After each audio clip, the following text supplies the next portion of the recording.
What's going on, guys? Welcome to a brand new video on PrizePicks. Today we got plays for NBA Wednesday, and I've got 5 different plays in this video. We're gonna get through all that, but first up, do me a solid, drop a like on this video, and now let's move into the recap from the day before. So if you guys do not know, I drop bonus free plays, not just what I drop on this video, but an extra free play every single day on my free group. It is the Winnable, right up there, winnable.com/bam.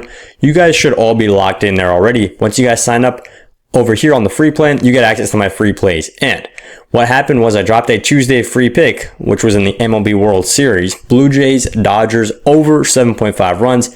What ended up happening? We cashed that play, and I dropped a VIP discount. So a lot of people are getting in the VIP for a heavily discounted price tonight only, and I did limit those slots to just 10 slots. So it's already filling up. I think there's still around 5 slots left. So if you're watching this video, you still got a solid chance of getting in there. And as you guys can see, by the way, I didn't pull up the final game result. We ended up cashing the play 6-2 over the 7.5. Very, very solid. Now, let's move in, and the good thing about MLB is we are not done, right? There's still 3 more games now. It's 2-2 in the series. And I think this one's going all the way to game 7. I'm just going to say that straight up. I think this one's going to game 7. Yamamoto's going to play tomorrow. Probably, or not tomorrow. He's going to play in game 6. Snell's obviously going to play tomorrow. I don't think they lose the game when he starts pitcher. And then that's going to obviously be 6 or 7. But if they play him on the 6th, it should be what they do. Then game 7 in Toronto on Saturday. That would be absolutely nuts, guys. So make sure you guys are in the VIP. I'm dropping extra plays there, and also just the free group. I'm just getting super hyped about baseball. I don't know if you guys like baseball. You probably clicked on this for basketball. Don't worry, we're getting into a ton of basketball real soon. But what I wanted to say is I want to recap the VIP.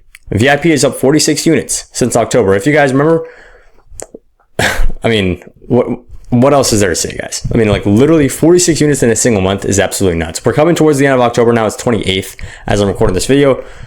And that's absolutely huge. Like, you're not going to see a lot of other players, a lot of other creators profiting this much and tracking their plays, right? Everything here is tracked. Literally every single thing.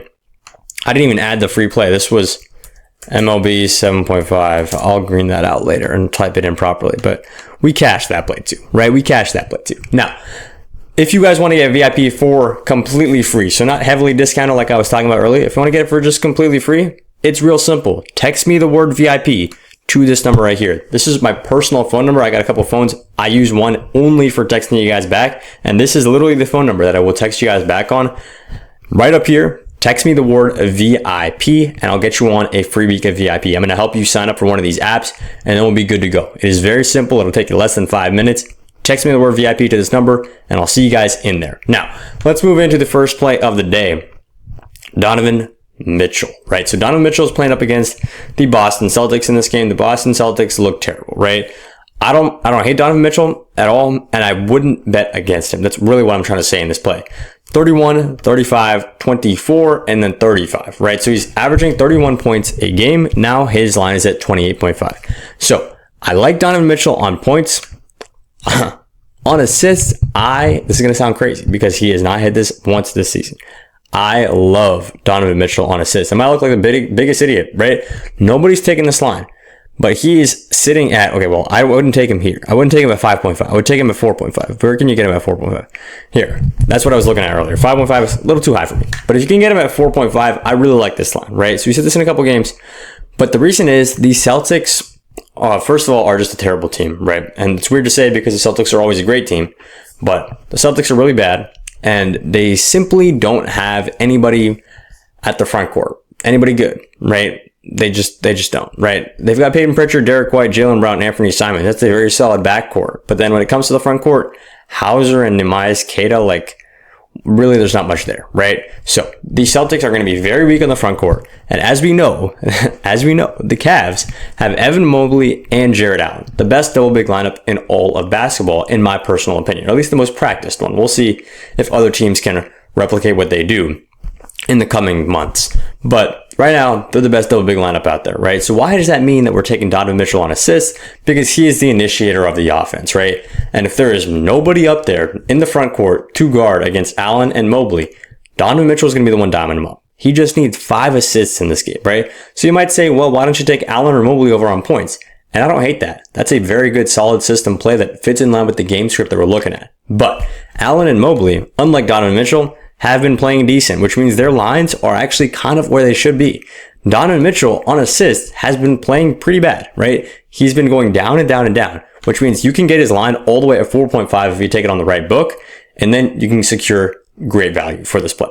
Now, let's move into play number 2. Austin Reeves, another guy who wouldn't bet against, is the words that come to mind right now. Austin Reeves is getting a week to prove why he's worth a lot of money. That's literally what this week is for. Luka's out. LeBron is out. Anthony Davis has been out, right? Or he's been gone. This is Austin Reeves' time. He's always been behind one of those players. Behind AD, behind LeBron, behind Luka Doncic. Now that LeBron is out, we're starting the season. AD's gone. Luka's still here, right? Austin Reeves has always been that second guy, right? Now he's the first guy, and he is showing up. 51 points against the Sacramento Kings, 41 points against a very solid Blazers defense. Now he plays the Minnesota Timberwolves. He dropped 25 points on them last game. Let's see what happened in that Timberwolves game. Timberwolves played the Lakers not that long ago, right? Not that long ago. And I'm going to show you guys exactly the box score from that game. If we scroll up right here, what happened in that game? Oh, that's right. Luka Doncic dropped 49 points in a near triple-double, and Austin Reeves still managed to get 11 assists, 7 rebounds, and 25 points. 25 points when Luka was stealing 50 of them. Now he's playing the exact same team, exact same situation, and his line is up at 29.5. We need him to get 5 more points. Of those 49 points that Luka stole, we need 5 of those to go over to our boy Reeves, who's the number 1 player right now on the team, who has also scored 51 and 41 in consecutive games when he's the number 1 guy. This line makes no sense to me. Honestly, it's weird saying I love Austin Reeves on the over to score a 30-plus point game, but that's exactly what it is. This NBA season is nuts. The star players are going for ridiculous numbers, and Austin Reeves is a star player. This is his week for him to prove that he is that guy. He's deserving of money. He should be the number 1 guy on an NBA team. He's only been the number 2 or 3 guy because of circumstance, right? He deserves the respect. He's getting the chance to shine, and he is showing it, right? 51 points, 41 points, 30-plus points now against Timberwolves. Count Austin Reeves for that. Now, next play is Lauri Markkanen, and you might expect me to say, I wouldn't bet against this guy because I like saying that. Honestly, I like saying that this season because of how the games have been going. I'm actually going to fade Lauri Markkanen here. I might look like the biggest idiot right now, but against this matchup in the Portland Trailblazers, let's look at how this goes, right? They are one of the best teams at defending play when it's up over here. This is exactly where Lauri Markkanen plays. Off screen, above the break 3. This is literally that exact zone, right? And the Portland Trailblazers defend that very, very well. Player, boom. This is exactly where Lauri Markkanen gets a lot of his shooting from, right? Of course, everybody's going to shoot 20 to 30% near the rim. And that's not percentage of field goals made. That's just percentage of, well, I guess, of all the field goals, where are your shots coming from, right? So if half of his shots basically are coming from back here, right? And unfortunately, that's exactly where the Portland Trailblazers are focusing their defense. They're locked down. They're not giving away any easy 3 balls. If they want to give away a 3 ball, it'll be a corner ball, right? If you can get out to the corner, we can maybe take a 3 there, but we are going to be locked down on these. And why is that? Well, it's because the Trailblazers have a ton of good defenders, right? Drew Holiday, Toumani Camara, Donovan Clingan in the middle, Jeremy Grant, Shaedon Sharpe is an athlete. Denny Avdia is very clever, right, when it comes to the defense. I just named so many names. Toumani Camara is definitely the biggest one. He's got the potential to be, I don't want to say DPOI, but like, can we say like runner up to the DPOI? At this point, we've got to make a new award for that because Wemby's obviously winning DPOI. But if you exclude Wemby, Toumani Camara's got a great chance at winning DPOI one of these next few years because he's just that athletic. He's just that smart when it comes to the defensive end. If you just watch this man play, watched him a little bit last year, you'll see exactly what I'm talking about, right? So I'm fading Lauri right here. He got 51 points, but he was beating up against a Suns team that was bad. And he also was in overtime. Did that game go to double overtime? I feel like it did. I'm going to double check that for you. I know it went to overtime. Might have gone to double overtime. Yeah, let's check this out. No, it didn't go to double overtime. It just went 1 overtime. So that's on me. 1 overtime. But he dropped 51 points in that, right? So obviously they played 5 quarters of basketball. Can't really count that, right? Now he's going up against the Trailblazers. This one, everybody's going to be taking Lauri. The line's been pushed up a little bit, right? It's a little bit inflated. Higher than it should be. I like Lauri on the under. So let's get into play number 4. because we're going to Steph Curry right here. Steph Curry. No, this is not where I was going. This was the play from yesterday. What's going on with my thing? I did not mean to go Steph Curry. Let me find the guy I'm trying to take. There he's at. Big Yoke. Big Yoke. This is the guy we're going for. So, Jokic, I mean, it's sometimes I feel bad about taking plays like this because it just seems way too easy. Jokic on assists at 9.5. Like, genuinely, what are we doing? Genuinely, what is this line? 9.5 assists against the Pelicans. Against the Pelicans. Let me make sure I said that loud enough. Jokic, 9.5 assists against the Pelicans. What the heck? Jokic just hit this. 10 assists against the Warriors, 15 against the Suns, 10 assists against the Timberwolves. He's just very consistent.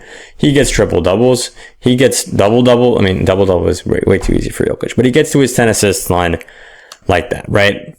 Look at the rebounding, right? Rebounding is nuts. Points is honestly where he's been slacking. He doesn't, I mean, at times it looks like he doesn't even care to score that much. Look at this. He only had 25 points because he took 10 shots and made 9 of them. He didn't want to score. He didn't want to. He only took 10 shots. Here, he took only 8 shots and scored 5 of them.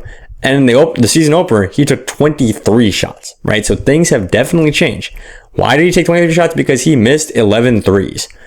That's why we're not messing around with the points. Because on any given night, Jokic could honestly just look and be like, I don't want to score right now. And he could make a great pass that looks like that was the better choice. Even if it was a freaking layup. Like, Jokic is just that good right now. I love him on assists. I absolutely love him on assists.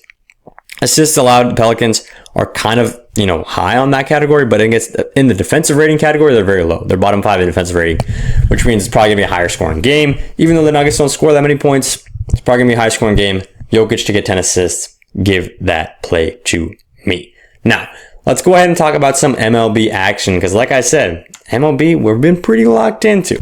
So here we are. We got the MLB lines pulled up. First off, right off the bat, that's a good one. First 5, I really like, where is it scrolling down here? This. LA Dodgers first 5 money line. So, out of the first 5 innings, who's going to win this? I know it's a minus 222. I don't care. I'm going to talk about this play. This is a great parlay piece. The Blue Jays will not be winning this game after the first 5 innings. It just won't happen because the Blue Jays are once again playing on the road. This is a must-win game for the Dodgers, right? They cannot go down 3-2 and then have to go play 2 games in Toronto on the road to win the World Series. They can't do that, right? So the Dodgers are going to win this game. I fully believe that. But even more than that, I believe they will be winning after the first 5. They're more locked in this Blue Jays team to this specific game. Their starters are better, their bench is better, their whole team is better. And the Blue Jays only really win defensive grind out games, and then in one inning they beat you, right? In one inning they beat you just like that. That's not going to happen in this game. It's not going to happen in the first 5 innings. That's all I'm saying, right? So it could happen later on, 7th inning, 8th inning, when the Dodgers start to, just slow down or whatever the hell you want to call happen in game 3, right? I don't know what happened there, 18 innings. I guess you could call that slowing down, right? But if that happens, it's a very Blue Jays script. That 18 inning game, I really thought the Blue Jays, if they were going to win a game, it's going to look just like this, right? The 11-4 was really something in game 1, right? But the Blue Jays, more defensive team, right? Their offensive power is good, obviously, but not as strong as the Dodgers. So I really do like the Blue Jays right here to play defensive baseball. And that's exactly why I like the Dodgers to be leading at the end of the first 5. Now, we're not just done yet because we still got some NBA going on. As you guys can see, I'm recording this during the halftime of the Warriors game. I've got it pulled up in the background. I'm still locked in, but I'm getting this video out early for y'all. If you appreciate that, drop a like, hit a subscribe button because we are not going anywhere. I'm just searching for the line that I thought it was just here. Where is it at? Yep. Here it is. Lakers, Timberwolves, over 223.5. I feel so good about this. It might be my free play of the day because Lakers and we've been making a lot of money taking the Lakers on the over once Luka Doncic has gone out because the way Reeves leads this offense, ridiculous, right? I'm not going to sit here and talk about it for so long because I've held you all for 15 minutes, but Reeves-led offense, I love the over for the Lakers. I'll see you in the next one once we cash.